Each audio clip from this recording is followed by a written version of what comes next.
The Science of Getting Rich by Wallace D. Wattles. Chapter 4.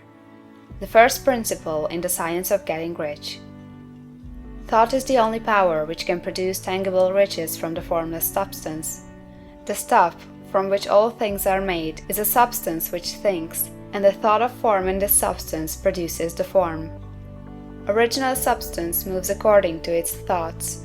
Every form and process you see in nature is the visible expression of a thought in original substance. As the formless stuff thinks of a form, it takes that form. As it thinks of a motion, it makes that motion. That is the way all things were created. We live in a thought world, which is part of a thought universe.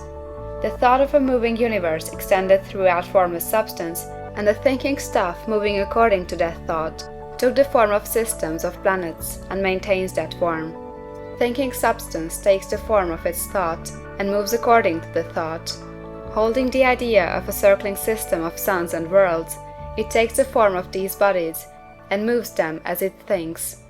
Thinking the form of a slow-growing oak tree, it moves accordingly and produces the tree, though centuries may be required to do the work. In creating, the formless seems to move according to the lines of motion it has established. The thought of an oak tree does not cause the instant formation of a full-grown tree, but it does start in motion the forces which will produce the tree along established lines of growth. Every thought of form, held in thinking substance, causes the creation of the form, but always, or at least generally, along lines of growth and action already established. The thought of a house of a certain construction, if it were impressed upon formless substance, might not cause the instant formation of the house, but it would cause the turning of creative energies already working in trade and commerce into such channels as to result in the speedy building of the house. And if there were no existing channels through which the creative energy could work, then the house would be formed directly from primal substance, without waiting for the slow processes of the organic and inorganic world. No thought of form can be impressed upon original substance without causing the creation of the form. Man is a thinking center and can originate thought. All the forms that man fashions with his hands must first exist in his thought. He cannot shape a thing until he has thought that thing. And so far man has confined his efforts wholly to the work of his hands. He has applied manual labor to the world of forms, seeking to change or modify those already existing. He has never thought of trying to cause the creation of new forms by impressing his thoughts upon formless substance. When man has a thought form, he takes material from the forms of nature, and makes an image of the form which is in his mind. He has so far made little or no effort to cooperate with formless intelligence, to work with the Father. He has not dreamed that he can do what he sees the Father doing. Man reshapes and modifies existing forms by manual labor. He has given no attention to the question whether he may not produce things from formless substance by communicating his thoughts to it. We propose to prove that he may do so, to prove that any man or woman may do so, and to show how. As our first step, we must lay down three fundamental propositions. First, we assert that there is one original formless stuff, or substance, from which all things are made. All the seemingly many elements are but different presentations of one element.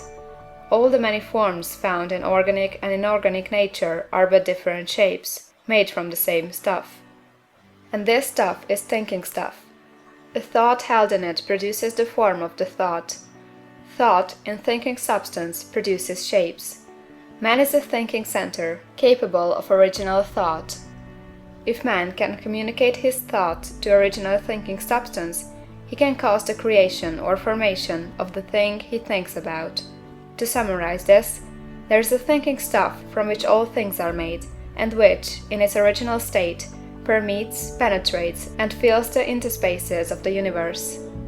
A thought in this substance produces the thing that is imaged by the thought.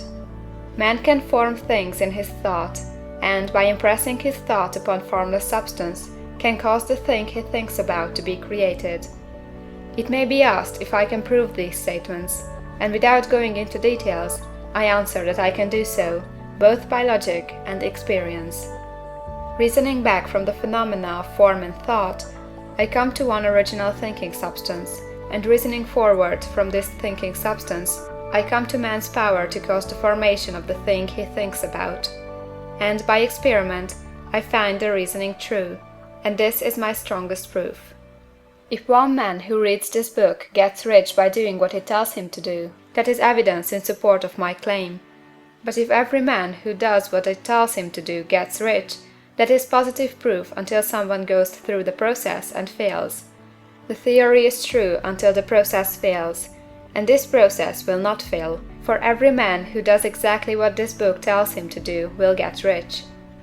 I have said that men get rich by doing things in a certain way, and in order to do so, man must become able to think in a certain way.